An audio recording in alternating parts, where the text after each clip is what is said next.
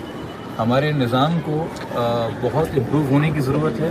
یہ 7 مہینے کے بجائے 7 دن میں بھی معاملہ طے ہو سکتا تھا اور حل ہو سکتا تھا.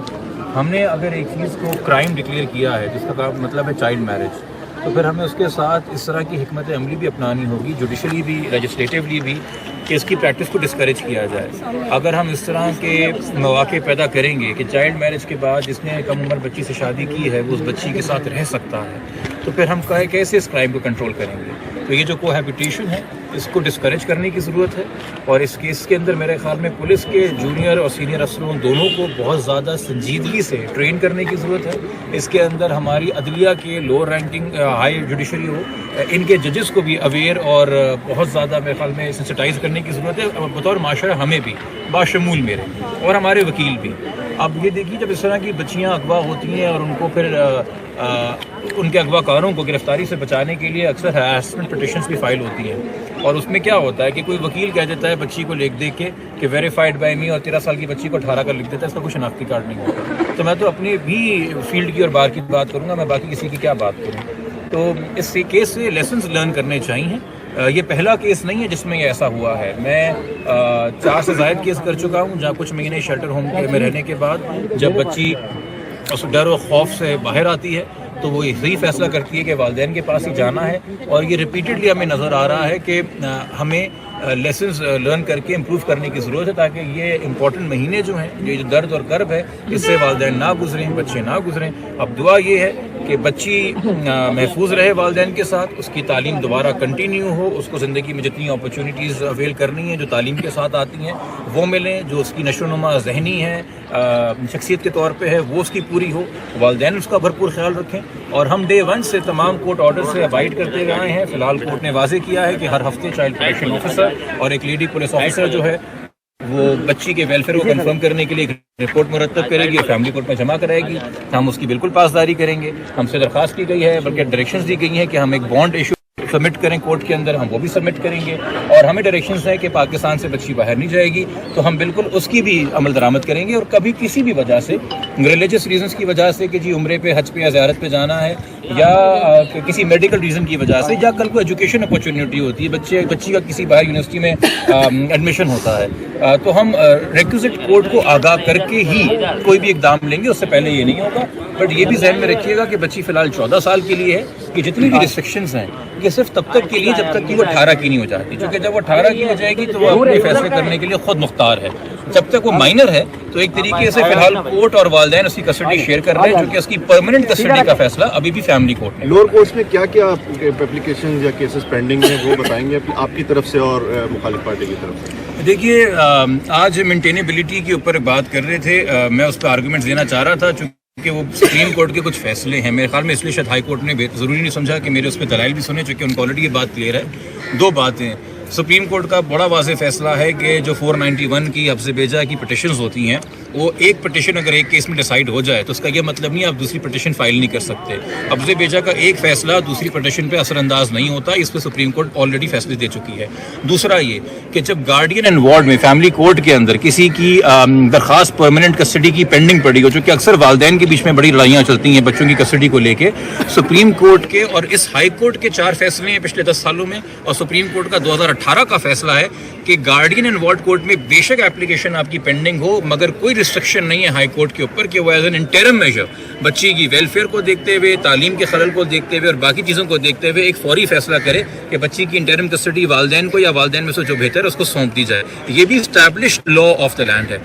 تیسری بات یہ جو ہماری درخواست پڑی ہوئی تھی پینڈنگ ٹرائل کورٹ میں کہ بچی کی امی کسٹڈی دی جائے، اس کے باوجود ہم ہائی کورٹ آ گئے. تو بھائی ہم ہائی کورٹ اس لیے آئے چونکہ ملزم نے بدنیتی سے اور ٹرائل کورٹ سے بھاگنے کے لیے ایک درخواست جمع کرائی 10 دسمبر کو، 2 دن بعد ہماری درخواست کے، کہ جی ہمیں تو ٹرائل کورٹ پہ بھروسہ ہی نہیں ہے، ہمیں تو ٹرائل کورٹ پہ بھروسہ ہی نہیں ہے. مجھے نہیں پتا آج پریس کانفرنس کے اندر نکل کے شاید وہ ہائی کورٹ کے بارے میں بھی یہ بات کہہ دیں.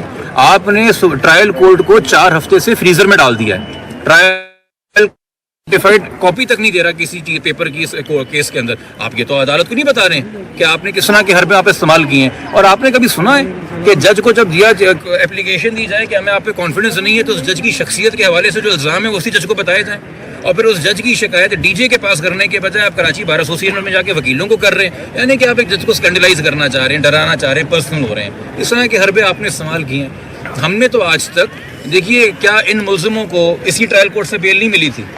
ہم نے کہا کہ ہمیں اس کورٹ پہ بھروسہ نہیں ہے, کورٹ ڈر گیا, خوف میں آ گیا ہے. کیا فیملی کورٹ نے ہماری انٹرم کسٹڈی کی درخواست 1.5 مہینہ لے کے بھی ریجیکٹ نہیں کر دی؟ ہم نے کہا کہ ہمیں کورٹ پہ بھروسہ نہیں ہے. کیا پہلے سندھ ہائی کورٹ نے شروع میں بچی کو آزاد نہیں کر دیا تھا, جہاں جانا ہے چلی جائے جون میں؟ ہم نے کیا کہا کہ ہمیں ہائی کورٹ کے ججز سے بھروسہ نہیں ہے؟ ہم نے تو کبھی یہ کلمات ادا نہیں کیے. ہم لوگ کی طرح دوبارہ آتے رہے. باقی تمام تر لوگ جو اس کیس سے جڑے رہے ہیں, چاہے ان کا تعلق میڈیا سے ہو, سماجی کارکن ہو, ان کا وکلا ہوں, میں ان تمام لوگوں کا شکریہ ادا کرنا چاہوں گا. خاص طور پہ میری ٹیم کے اندر ایڈوکیٹ ظہیر احمد ہیں, بیرسٹر رفیق احمد ہیں, میرے پیرا لیگل یوگ وکٹر ہیں, پھر کچھ وکلاء جو ہمارے ساتھ رہے, نبیل کلاچی صاحب جو سپریم کورٹ میں ہمارے ساتھ تھے, احمد علی حسین صاحب جو کہ جس قسم کے سنگین اور گھنونے الزام لگتے رہے ہیں والدین کے اوپر, اس میں حقیقت عزت کا دعویٰ جو ہے وہ کیس وہ کر رہے ہیں. پھر لاہور کے اندر فہد صدیقی صاحب رہے, اور اپنا احمد شیر جٹ صاحب اس کیس کے اندر رہے, جو وہاں پہ پروسیڈنگز میلا فائل ہوئی بچی کے نام سے. کچھ لوگوں نے وکالت نامے جعلی سائن کروا کے یہ کام کیا. اسی کے ساتھ ساتھ مزید جو ہمارے ساتھ یہاں پہ تعاون رہا ہے کچھ صحافیوں کا, جنہوں نے انتھک محنت کے ساتھ دن رات اس ایشو کو کور کیا ہے, میں ان تمام کا شکریہ ادا کروں گا. صحافیوں کا میں نام لوں گا نہیں, چونکہ پھر وہ لوگ کہہ دیں گے آپ باعث ہیں, تو وکلا کا ہم نام لے دیتے ہیں. باقی اللہ کرے جی ہم سب کی بچیاں محفوظ رہیں اور اپنے گھروں میں خوش رہیں اور ان کی تعلیم مکمل ہو. اور 18 سال کے بعد, یہ تو میرے کلائنٹ کو بھی مشورہ ہے, 18 سال کے بعد بچی آپ کی جو بہتر فیصلہ کرنا چاہے, اس کے بعد آپ کا رول نصیحت کا رہ گیا ہے, وہ اپنے فیصلے کرنے کے لیے آزاد.